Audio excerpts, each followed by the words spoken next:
I've always loved semiconductors. The idea that you could put all of these little devices onto a chip the size of a dime that can be so powerful. It's always been the thing that's really inspired me and energized me around technology.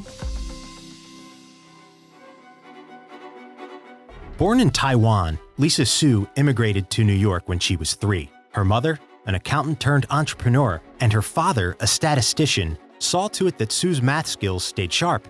Around the dinner table, meals came with the possibility of pass or fail tests. And that's what growing up was like. My brother had one of these remote-controlled cars that would go up and down the hallway, and one day it stopped working. We sort of unscrewed it and saw that there was a wire that was loose, and if we connected the wire back, it would actually start working again. So that was kind of my first remembrance of engineering and how to make things work. In 1986, at MIT, Su began deconstructing the technology underpinning the most advanced circuitry in the world, the semiconductor chips that power computers. It's like run towards problems. We're always going to be working on interesting things, but run towards something that's important.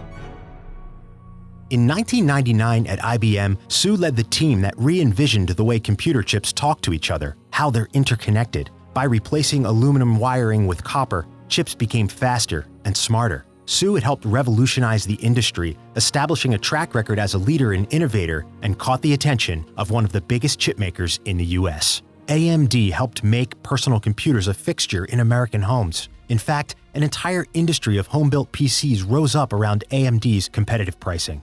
But as the 2010s ushered in an era of mobile computing, the old family desktop began collecting dust. When Su became CEO, 80% of AMD's business was still in PCs.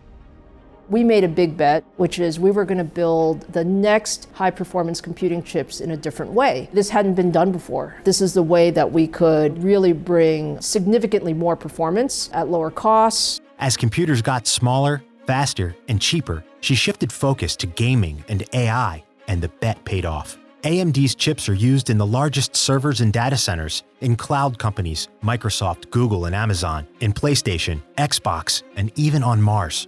I like to be able to, see that what I'm working on makes a difference. It's been, super important for me to work on things that I know are important in the industry, that can change the industry, that are the next big leaps. In 2014, Su shattered the silicon ceiling to become the first woman CEO at AMD. Su was also the first woman to receive the IEEE Noyce Medal, and by 2017, Fortune named her one of the world's greatest leaders. These days, she still makes room for a round of golf or jumping in the ring for an occasional boxing match. I do have a trainer that comes to the house a couple times a week. And so I hit, she doesn't hit back.